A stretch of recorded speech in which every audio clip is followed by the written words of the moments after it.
നമസ്കാരം. ലോകം മുഴുവൻ സമാധാനം സ്ഥാപിക്കുന്നതിനു വേണ്ടി പാറി നടക്കുന്ന വെള്ളരിപ്രാവാണ് ഡൊണാൾഡ് ട്രംപ്. അങ്ങനെയാണ് ട്രംപിനെ കുറിച്ച് ഇപ്പോൾ പറയുന്നത്.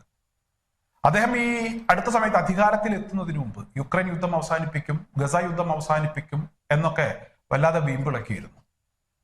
യുക്രൈൻ പ്രസിഡന്റിനെ പിന്നീട് വിളിച്ചു വരുത്തി അധികാരത്തിലെത്തിയതിനു ശേഷം ആട്ടിവിട്ട ചില ചിത്രങ്ങളും നമ്മളൊക്കെ കണ്ടു. റഷ്യൻ പ്രസിഡന്റുമായി ഫോണിൽ സംസാരിക്കുന്നു, യുദ്ധം അവസാനിപ്പിക്കണമെന്ന് അഭ്യർത്ഥിക്കുന്നു. അതിനുശേഷം അദ്ദേഹം ഫലസ്തീൻ വിഷയത്തിൽ ഇടപെടുന്നു. ഹമാസിനെ ഇല്ലാതാക്കും എന്ന് ആദ്യം പറഞ്ഞു, പിന്നീട് ഹമാസുമായി ചർച്ച നടത്തി. നാഴികക്ക് 40 വട്ടം അദ്ദേഹം നിലപാടുകളിൽ മാറ്റം വരുത്തി. ഏറ്റവും അവസാനം അറബ് രാജ്യങ്ങളിൽ അദ്ദേഹം ഒരു സന്ദർശനം നടത്തി.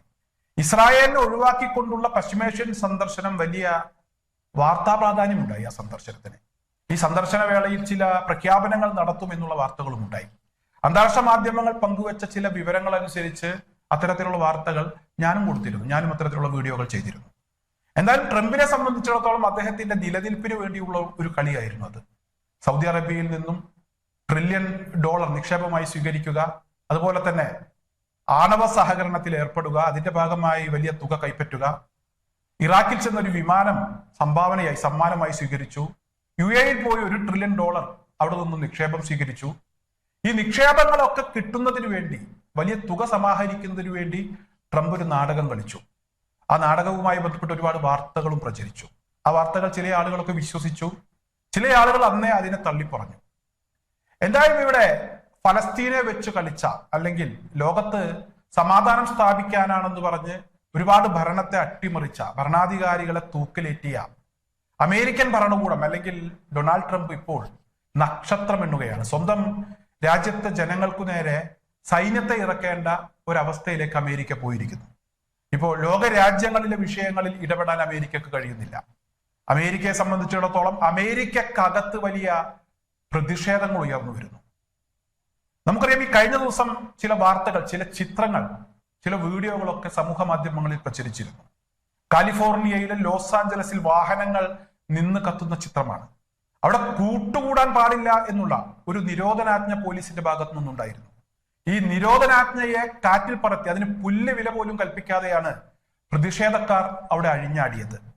കുടിയേറ്റക്കാർക്കെതിരെ ട്രംപ് ഭരണകൂടം ചില നടപടികൾ സ്വീകരിച്ചതാണ് ഇവിടെ പ്രശ്നം വഷളാക്കിയത്. ഒരുപാട് ആളുകൾ ഈ കുടിയേറ്റ വിഷയം ഉന്നയിച്ച് ഇപ്പോൾ തെരുവിലിറങ്ങിയിരിക്കുകയാണ്. അമേരിക്ക നെടുകെ പിളരും എന്ന ഒരവസ്ഥയിലേക്ക് പോയിരിക്കുന്നു. എന്തായാലും ലോകത്ത് സമാധാനം സ്ഥാപിക്കുന്നതിന് വേണ്ടി പാറി നടക്കുന്ന ഈ വെള്ളരിപ്രാവ് സ്വന്തം രാജ്യത്ത് സമാധാനം സ്ഥാപിക്കാനാകാതെ നക്ഷത്രം എണ്ണുന്ന കാഴ്ച തന്നെയാണ് ഇപ്പോൾ നമുക്ക് കാണാനാകുന്നത്. മാസങ്ങൾക്ക് മുമ്പ് കാലിഫോർണിയയിൽ ഒരു വലിയ കാട്ടുതീ ഉണ്ടായി. ഈ കാട്ടുതീ അണക്കുന്ന കാര്യത്തിലും ട്രംപ് ഭരണകൂടം പൂർണ്ണ പരാജയമായിരുന്നു. സ്വന്തം രാജ്യത്ത് ഇത്തരത്തിലുള്ള അപകടങ്ങൾ ഉണ്ടാകുമ്പോൾ ആ വിഷയത്തിൽ കാര്യക്ഷമമായി ഇടപെടാൻ കഴിയാത്ത ഒരു ഭരണാധികാരി എന്നുള്ള ആക്ഷേപം അത് അമേരിക്കക്കാർക്കിടയിൽ നിന്നുണ്ടായി.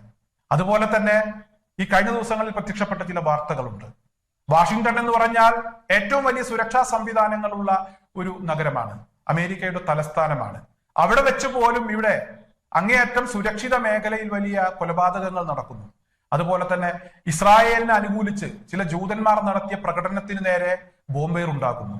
ചുരുക്കി പറഞ്ഞാൽ സമാധാനത്തിന്റെ വെള്ളരിപ്രാവ്, സമാധാനം സ്ഥാപിക്കാൻ പാറി നടക്കുന്ന വെള്ളരിപ്രാവ് ഇപ്പോൾ പെട്ടുപോയിരിക്കുകയാണ്.